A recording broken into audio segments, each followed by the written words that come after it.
Topic first cost function, जिसमें part 3 थे। Second topic जो है हमारा रेवेन्यू फंक्शन, जिसके अंदर पार्ट 4 और पार्ट 5 है, और हम लोग इसका पार्ट 5 करने जा रहे हैं। हम लोग टॉपिक कर रहे हैं रेवेन्यू फंक्शन एओडी का। क्वेश्चन थर्ड है, a firm now that the demand function for one of its product is linear, it also now that it can sell 1400 units. आपको सबसे पहले इसने क्या कर रखे, सेल कर रहे हैं 1400 यूनिट्स, वो भी कब, when the price ₹4 per unit. जब ₹4 का प्राइस होगा तब आप 1400 यूनिट सेल कर देंगे। तो एक यूनिट दे रखी है आपको, वो है 1400 और प्राइस है ₹4। उसके बाद कह रहा है and it can sell 1800 units at a price of ₹2 per unit। अगर आप 1800 यूनिट्स सेल करते हैं तो आपका प्राइस कितने रुपये लगेगा, ₹2। तो यूनिट हो गई हमारी 1800 और प्राइस हो गया ₹2। अब हमें फाइंड करना है, find the demand function, the total revenue function और मार्जिनल रेवेन्यू फंक्शन। पहला क्वेश्चन आया जिसके अंदर आपको डिमांड फंक्शन भी निकालनी है। अब तक आप क्वेश्चन में या तो डिमांड फंक्शन दी होती थी या टोटल रेवेन्यू दिया होता था। तो आपको डिमांड फंक्शन निकालने के लिए इसने साफ साफ बताया डिमांड फंक्शन किससे बनेगी, एक लीनियर इक्वेशन से। प्रोडक्ट इट्स लीनियर जो लिखा है इसका मतलब लीनियर इक्वेशन से बनेगी। तो मैं सबसे पहले एक लीनियर इक्वेशन खुद लेट कर भी ऐसा क्वेश्चन आएगा आपका, इसमें आपको 2 यूनिट और 2 प्राइस दिए होंगे। देखो 2 यूनिट और 2 प्राइस दिए होंगे सेलिंग के, हमेशा जब भी ऐसा क्वेश्चन आएगा इस टाइप का। अब आपका यूनिट प्राइस दे रखा है। अब आपको सबसे पहले आपको लीनियर इक्वेशन बनानी है डिमांड फंक्शन की, P equal to A plus B X. ये प्राइस बनाया गया है, कुछ पार्ट फिक्स है जो उसे ए माना है, कुछ पार्ट वेरिएबल है जिसे हमने बी एक्स माना है। तो हम लोगों को हमेशा जब भी ये क्वेश्चन करना है, ये इक्वेशन आपको क्या कर लेनी है, पहले से बना लेनी है। और इसको इक्वेशन फर्स्ट मान लेते हैं हम लोग। तो अब क्या करें, यूनिट को हम एक्स से डिनोट करते हैं और प्राइस को हम पी से डिनोट करते हैं। ये यूनिट भी हमारी क्या बन जाएगी, एक्स, और ये प्राइस बन जाएगा पी। तो हमें क्या करना है, ये एक्स की वैल्यू और पी की वैल्यू इस इक्वेशन में पुट करनी है, जिससे हमें पी निकालना है और इक्वेशन बनेगी उससे। तो पी की वैल्यू हमारे पास कितनी है, 4, ए ऐसी रहेगा, बी ऐसी रहेगा, एक्स की वैल्यू हमारे पास कितनी है, 1400। इक्वेशन इसको सेकंड मान लेते हैं। फिर पुट करना है हमें ये वाला पी और एक्स, दूसरी यूनिट जो दे रखी है। तो इसमें रुपीस प्राइस था ₹2, इसमें पुट कर दिया, और ए ऐसी रहेगा और बी भी ऐसी रहेगा। एक्स की जगह कितना आ जाएगा यूनिट, 1800। तो इक्वेशन मान ली थर्ड। दोनों को हम सॉल्व कर लेंगे एलिमिनेशन मेथड से। और एलिमिनेशन में क्या होता है, ये प्लस है तो साइन चेंज कर देते हैं नीचे वालों के, क्योंकि ये प्लस प्लस के कैंसिल आउट नहीं होते।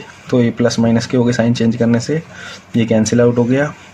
1400 और 1800 में से माइनस करेंगे तो -400 आ जाएगा, और 4 - 2 होता है 2, तो बी निकल जाएगा 2/400 माइनस का, ये कैंसिल आउट हो गया, -1/200 बी हो गया, ये बी निकल गया। हमें ए की वैल्यू भी निकालनी है, जिसके लिए हमें बी क्या करना पड़ेगा, तो सेकंड इक्वेशन या थर्ड इक्वेशन में पुट करनी पड़ेगी। तो पुटिंग इन इक्वेशन सेकंड में कर देते हैं पुट। तो 4 ऐसी रहेगा, ए भी ऐसी रहेगा। इसके बाद बी की वैल्यू पुट कर देंगे। बी की वैल्यू आई थी -1/200 और 1400 ऐसी रहेगा। 1400 200 से कट जाएगा, कैंसिल आउट, ये 7 आ जाएगा। तो 4 = ए, ये प्लस माइनस माइनस हो जाएगा 7, और ये 7 इधर भेज देंगे, ये हो जाएगा 4 + 7, ये आ जाएगा ए = 11। ए और बी निकल गया। अब ये ए और बी की जो वैल्यू आई है, ये ए की और ये बी की, इसको हमें क्या पुट करना है, पी में। ये और ये पी की, ये दोनों वैल्यू इसमें जाके पुट होंगी। अब putting in equation first A and B, तो पी की जगह वैल्यू हमें पी रखना है और एक्स की जगह एक्स रखना है। पहले हम पी और एक्स पुट कर रहे थे जब 2 इक्वेशन बनाई थी, अब हमें पी और एक्स नहीं पुट करना, ये ऐसे रखेंगे। ए की जगह वैल्यू पुट करेंगे, वो आई थी 11, ये पुट कर दी यहाँ पे 11। उसके बाद बी की वैल्यू पुट आई थी, वाई थी -1/200, यहाँ बी की जगह पुट कर देंगे -1/200। तो हमारा पी बन गया। इसी को हम क्या बोलते हैं, डिमांड फंक्शन। इसी की ज़रूरत थी हमको सबसे पहले। पहला पार्ट हो चुका है, first part demand function P निकल चुका है। इसका टोटल रिवेन्यू फंक्शन निकालेंगे। टोटल रिवेन्यू फंक्शन होता है RX = P × X। पी निकल चुका है, इसमें पी के वैल्यू पुट कर देंगे। तो RX = था P × X, तो पी की वैल्यू ये रही है, पुट कर देंगे 11 माइनस 1/200 एक्स ब्रैकेट एक्स। ये एक्स दोनों से मल्टीप्लाई करेंगे, एक बार इससे एक बार अगले वाले से भी, दोनों से मल्टीप्लाई करेंगे तो ये 11x हो जाएगा मल्टीप्लाई करने पर, और ये 1/200 एक्स स्क्वायर, ये आपका आ गया RX। सेकेंड पार्ट हो गया। थर्ड पार्ट में पूछा था मार्जिनल रिवेन्यू। मार्जिनल रिवेन्यू होता है MR कैसे निकलता है, डेरिवेटिव ऑफ RX। तो MR निकाल रहे हैं d/dx of R bracket x।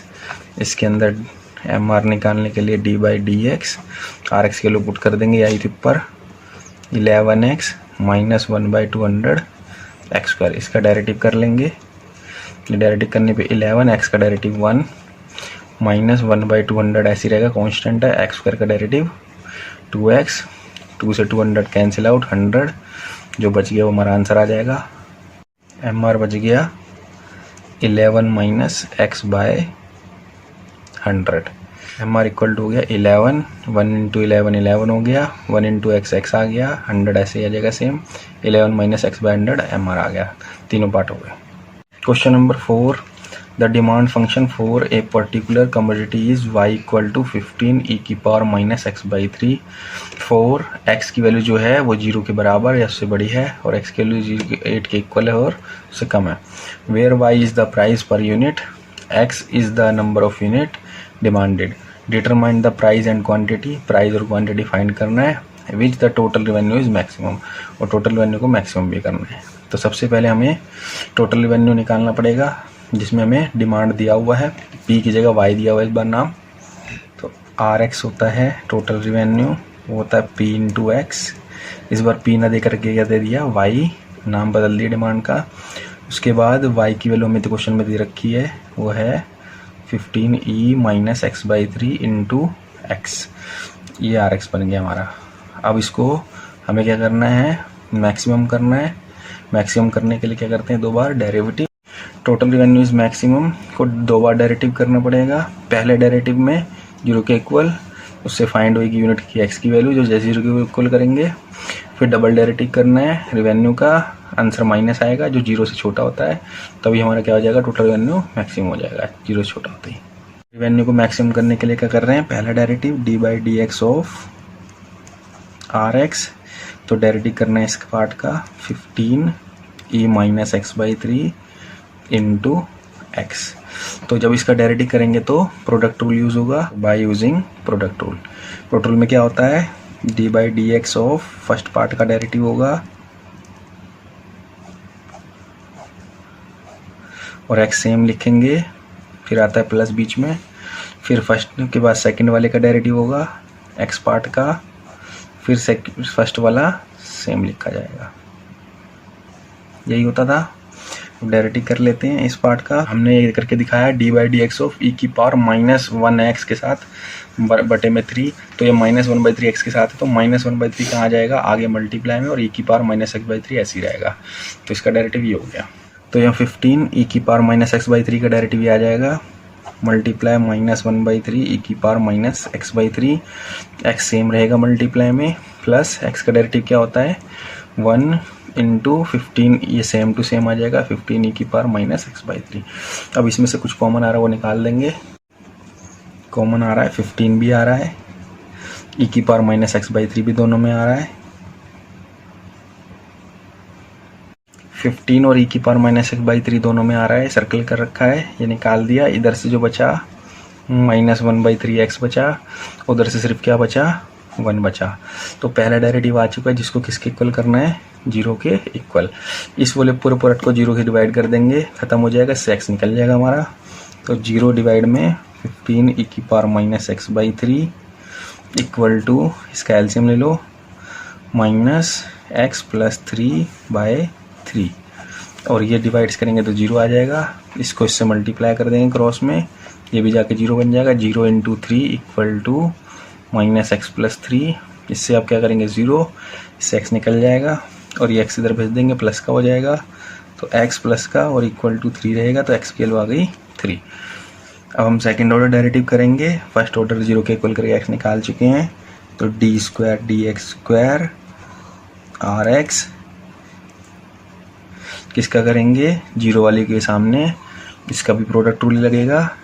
इसका डायरेक्टिव करना है हमको, D by D x of 15e minus x by 3 into में -1/3x प्लस 1। इन दोनों करेंगे, फिर से प्रोडक्ट रूल यूज होगा बाय यूजिंग प्रोडक्ट रूल। तो इसमें करते हैं D by D x of इस वाले पार्ट का, पहले वाले पार्ट का, इनटू में ये सेम लिख देंगे -1/3x प्लस, फिर प्लस लगाते हैं, फिर डेरिवेटिव ऑफ सेकंड पार्ट का -1/3 प्लस 1x, फिर इनटू में ये ब्रैकेट कर देते हैं, फिर ये सेम आ जाएगा 15e की पावर माइनस एक्स बाई 3। अब डेरिवेटिव कर लेते हैं इसका, तो D by D x of 15 तो ऐसी रहेगा कांस्टेंट है, e की पावर का भी करा था -1/3 आगे आ जाएगा, और e की power minus x by 3 into ये सेम रहेगा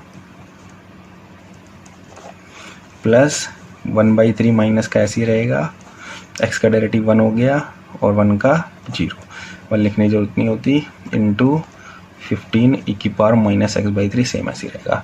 अब इसके बाद ये एक्स सॉल्व करते हैं तो बहुत लेंथी हो जाएगा, इसके लिए हमें x निकाल चुके हैं, सारी जगह हम x के लो पुट कर देंगे। तो इक्वल टू ये कैंसिल आउट हो गया, 5 आ गया, e की पावर -3/3, x की जगह हमने 3 पुट कर दिया, 3 से 3 कैंसिल आउट हो गया, इंटू -1/3 इंटू 3 प्लस 1 माइनस का हो गया, प्लस माइनस माइनस 1/3 इंटू ये आ गया 15e की पावर -3/3, x की जगह हमने 3 पुट कर दिया, ये भी 3 से 3 कैंसिल आउट हो गया। अब देखते हैं 3 से 3 ये भी कैंसिल आउट हो गया, ये बन गया -1, ये +1, ये 0, और ये 0 होने से सारा क्या हो गया, पार्ट 0 हो गया, 0। तो ये बचा माइनस का 5e की पावर -1, और ये वैल्यू बच गई हमारी खाली है -5e की पावर माइनस, और ये 0 से छोटी हो गई मैक्सिमम। तो ये आ गया TR is maximum when at x equal to 3, s equal to 3। तो TR इज मैक्सिमम हो गया when x इक्वल टू 3। अब हमारे पास क्या क्या निकालना था, क्वेश्चन में हमसे पूछा था determine the price and quantity और total revenue maximum. Total revenue तो मैक्सिमम कर लिया, हमने क्वांटिटी भी निकाल ली थी जिसमें हमें x बोला था, ये x हमारी क्या थी, क्वांटिटी निकाल चुके हैं। रह गया प्राइस, जो हमारा वो क्या था क्वेश्चन में, P जो एक क्वेश्चन में दिया था y, ये हमारा प्राइस था। तो इसमें भी हम क्या कर देंगे, x के लिए पुट कर देंगे। तो ये प्राइस बना रहे हैं y इक्वल टू 15 e की पावर -3/3 कट गया, तो 15 e की पावर -1 y ये आ गया। हम इसको क्या कर सकते हैं, डिवाइड में भी कर सकते थे, y इक्वल टू 15 डिवाइड में e। तो ये हमारा प्राइस निकल गया, तो प्राइस निकल गया, क्वांटिटी निकल गया, टोटल रिवेन्यू मैक्सिमम हो गया, ख़त्म हो गया है, और ये रिवेन्यू फंक्शन के टाइप ख़त्म हो गए। हमारी x की वैल्यू पूछी गई थी, वो पूछी गई थी 0 के इक्वल या 8 के इक्वल या उनके बीच में। तो देख लो x की वैल्यू क्या आई थी हमारे यहाँ पे, y थी 3 है ना इसके बीच में, तो इसलिए हमारा आंसर सही है ये। इस क्वेश्चन को आपको वो क्वेश्चन को डिमांड फंक्शन को और चेंज करके दे सकता है, 2-3 स्टेप पीछे करके दे सकता है। कैसे दे सकता है, जैसे क्वेश्चन में आपको ये दे सकता है, डिमांड फंक्शन लिख देगा और ये ना दे करके ये दे देगा। तो आपको उस समय क्या करना है, ये बनाना पड़ेगा खुद पहले, मतलब आपको y निकालना ही पड़ेगा ऐसे भी करके। तो क्या करेंगे, पहले 3 जाके क्या हो जाएगा, x में डिवाइड हो जाएगा, इसको निकालना है तो log 15/y। उसके बाद क्या करना है, log को दूसरे साइड भेजते हैं, तो क्या बनता है, log इन्वर्स होता है e का, तो log दूसरे साइड जाके e बन जाएगा, और ये पावर बन जाएगी x/3, और ये 15/y। y को उधर भेज देंगे तो ये बन जाएगा क्रॉस में y इक्वल टू 15 और e की पावर x/3। अब ये y चाहिए खाली हमें, तो e की पावर उधर भेज देंगे, तो ये हो जाएगा y इक्वल टू 15 बटे में e की पावर x/3। अब इसको ऊपर भेज देते हैं, इन्वर्स हो जाएगा, तो y इक्वल टू 15 e की पावर माइनस x/3। तो आपको क्वेश्चन जरूरी नहीं है, ये देखो ये बन गया वही, y इक्वल टू जो था यही आया, बट क्वेश्चन आपको बैक करके भी दे सकता है, यहाँ से भी दे सकता है, लॉग मिला करके x बना करके, y न दे करके x दे सकता है। तो क्वेश्चन को करना पहले यहाँ तक वही है, उसके बाद सारा क्वेश्चन सेम वैसे होगा जैसे कराया हमने। Thank you.